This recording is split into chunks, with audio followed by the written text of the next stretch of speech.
Saudaraku, sejumlah peraturan baru akan diperkenalkan oleh Federasi Bola Voli Korea Selatan alias KOVO pada Liga Voli Korea 2024-2025. KOVO berusaha menyelaraskan sejumlah peraturan di Liga Voli Korea dengan regulasi dari VIVB selaku induk olahraga bola voli dunia. Hal ini sebagaimana diberitakan oleh media Korea Selatan iNews24.com yang dilansir via Never Sport. Sejumlah aturan di Liga Voli Korea memang berbeda dengan VIVB. Salah satu contohnya adalah pemeringkatan tim di klasmen yang ditentukan oleh jumlah poin duluan dan alih-alih jumlah kemenangan. Selain itu, kesempatan meminta video challenge pada tim hanya diberikan 1 kali setiap set, tidak berkurang jika challenge berhasil dan bukannya 2 kali. Hal ini berbeda dengan peraturan VIVB untuk kompetisi bola voli yang mana telah diterapkan di Indonesia, salah satunya di Proliga. Perbedaan kedua ini yang akan coba diubah di Liga Voli Korea Selatan. Selain itu, musim depan tim juga boleh meminta challenge ketika rally masih berlangsung jika menemukan pelanggaran oleh lawan.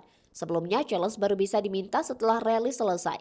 Di Proliga, tim sudah bisa meminta wasit untuk menghentikan rally jika menemukan pelanggaran sejak teknologi video challenge diperkenalkan di babak Final Four dari musim 2023. KOVO berencana mengembangkan video challenge dengan bantuan teknologi kecerdasan buatan alias Artificial Intelligence atau AI untuk mendapatkan hasil yang lebih akurat. Adapun satu peraturan internasional yang belum diterapkan di Proliga tetapi akan diadopsi oleh Liga Voli Korea adalah kartu hijau. Kartu hijau diberikan kepada pemain yang mengakui pelanggaran yang dilakukannya sebelum wasit memberi sinyal video challenge. Kartu hijau telah dibawa VIVB ke kompetisi internasional saat Volleyball Nation League 2023. Aturan ini terutama kali diterapkan di Liga Italia. Tim yang memiliki akumulasi kartu hijau tertinggi akan mendapatkan penghargaan bertajuk Fair Play Moment. Liga Voli Korea juga sudah punya penghargaan Fair Play. Musim lalu, pemenang penghargaan di sektor putri adalah Daejo Jowaja Respak, tim yang diperkuat Megawati Hanyasri.